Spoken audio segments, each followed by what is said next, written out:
Friends, আজ আমরা জেনে নেব অ্যাপ্রোপ্রিয়েট প্রিপোজিশন আফটার ইয়ার্ন।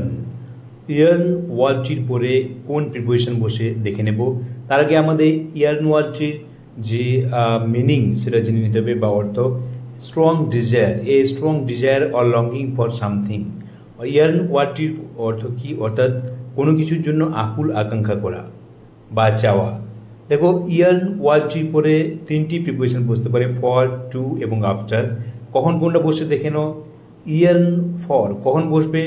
যখন desire a thing or state, যখন কোনো কিছুর জন্য আকাঙ্ক্ষা করা হবে। যেমন হি ইয়ার্ন ফর পিস, সে শান্তির জন্য আকাঙ্ক্ষা করেছিল। সাধারণত ফর কখন বসে মনে রাখবে, ইয়ার্ন ফর কখন বসবে যখন তারপরে নাউন থাকবে, অর্থাৎ নাউনের আগে ফর বসবে। ইয়ার্ন আফটার পোয়েটিক বা লিটারেরি ডিজায়ার ফর সামওয়ান বা সামথিং, কোনো কাব্যিকভাবে যখন বা সাহিত্যে যখন আকাঙ্ক্ষা করা হবে, এটা পোয়েট্রিক কাব্যিক ব্যবহার। কোনো কিছুর জন্য আকাঙ্ক্ষা করা, যেমন she yearn after lost love, সে হারানো ভালোবাসার জন্য বেকুল ছিল।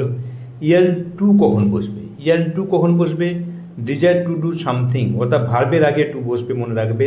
ইয়ার্ন আকাঙ্ক্ষা করা বোঝাবে, যখন তারা ইয়ার্নের পর যদি ভার্ব থাকে তার আগে টু বসবে। যেমন দেখো, আই ইয়ার্নড টু সাকসিড, আমি সফল হওয়ার জন্য আকাঙ্ক্ষা করি। এখানে দেখো সাকসিড ভার্ব আছে, এর জন্য কি বসেছে?